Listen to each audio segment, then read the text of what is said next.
Welcome back. AP తెలంగాణలో నామినేషన్ల ఘట్టం ముగిసింది. ఏపీలో 175 అసెంబ్లీ స్థానాలకు 4210కి పైగా నామినేషన్లు దాఖలయ్యాయి. 25 పార్లమెంటు స్థానాలకు 731 మందికి పైగా నామినేషన్స్ వేశారు. సీఎం జగన్ పులివెందులలో నామినేషన్లు వేశారు. ఈ రోజు నామినేషన్ల పరిశీలన జరగనుంది. ఈ నెల 29 వరకు నామినేషన్ల విత్డ్రా చేసుకునే అవకాశం ఉంది.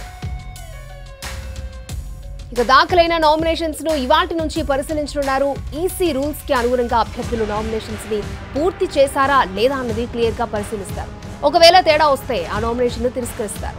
మరోవైపు ఈ నెల 29 వరకు నామినేషన్స్ కు విత్డ్రా చేసుకునే అవకాశం ఉంది. వచ్చే నెల 13న ఏపీలో అసెంబ్లీ, ఎంపీ, తెలంగాణలో ఎంపీ స్థానాలకు పోలింగ్ జరగనుంది. అలాగే కంటోన్మెంట్ ఉప ఎన్నిక పోలింగ్ కూడా అదే రోజు జరగనుంది.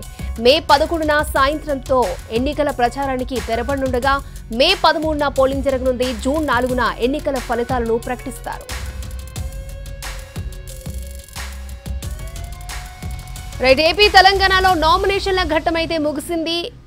ఇక ఇవాళ నామినేషన్ల పరిశీలన ఉంటుంది. రైట్, ఇదే అంశానికి సంబంధించి మరిన్ని అప్డేట్స్ మా ప్రతినిధులు సుధీర్ అండ్ అలాగే పిఎంఆర్ చంద్రశేఖర్ అందించడానికి సిద్ధంగా ఉన్నారు. ముందుగా విజయవాడ వెళ్దాం. పిఎంఆర్, నామినేషన్ల ఘట్టం ముగిసింది. ఏ విధంగా ఉండబోతోంది ప్రచారం? ఏ విధంగా సమాయత్తం అవుతున్నాయి పార్టీలు?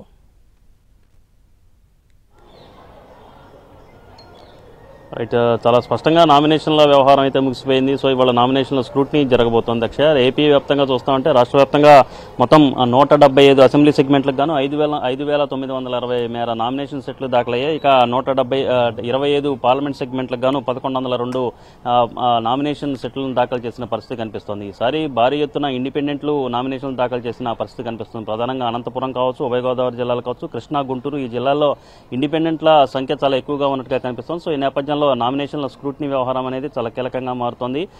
నిబంధనలకు అనుగుణంగా స్క్రూటినీ చేస్తారు. సో ఈ క్రమంలో నామినేషన్ల సెట్లు దాఖలు చేసిన అభ్యర్థులు స్క్రూటినీ కనుక సక్సెస్ అయితే ఒక ఊపిరి పీల్చుకుని పూర్తి స్థాయిలో ప్రచారానికి దిగడానికి రంగం సిద్ధం చేసుకున్న పరిస్థితి కనిపిస్తుంది. ప్రధాన పార్టీలకు సంబంధించిన అభ్యర్థులకు డమ్మీలుగా కొంతమంది అభ్యర్థులు వేశారు.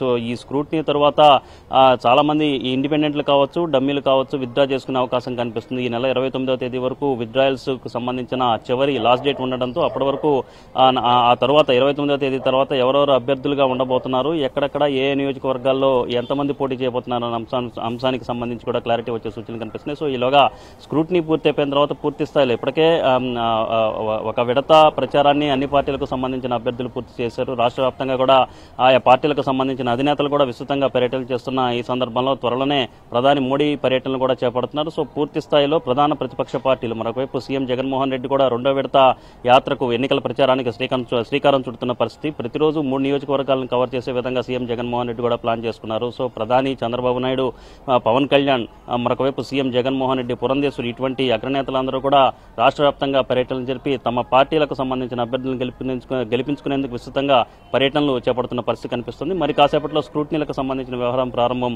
అయ్యే అవకాశం చాలా స్పష్టంగా కనిపిస్తోంది. అక్షయ. Okay PMR.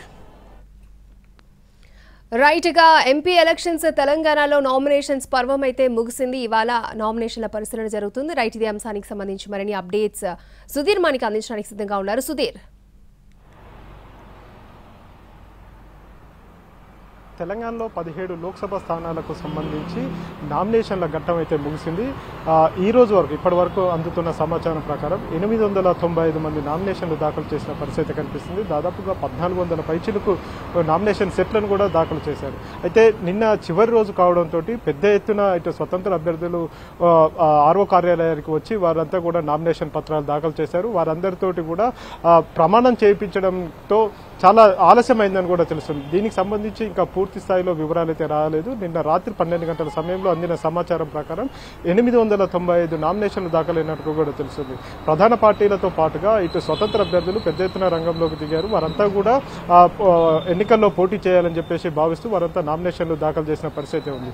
ఈసారి నామినేషన్ల దాఖల్లో చాలా కీలకంగా ఆర్ఓ కార్యాలయాలు వ్యవహరించాల్సి ఉన్న నేపథ్యంలో కొంత ఆలస్యం అయితే జరిగినట్టు కూడా తెలుస్తుంది. నిన్న సాయంత్రం 3 గంటల సమయం ముగిసినా కానీ ఎవరైతే 3 గంటల సమయం లోపల ఆర్ఓ కార్యాలయానికి వచ్చారో వారందరికీ కూడా టోకెన్స్ జారీ చేయడం జరిగింది. వారందరికీ టోకెన్ జారీ చేసి వారందరితోటి కూడా అఫిడవిట్లు తీసుకుని నామినేషన్ దాఖలు చేసుకునే సమయం దాదాపు రాత్రి వరకు కూడా జరిగింది.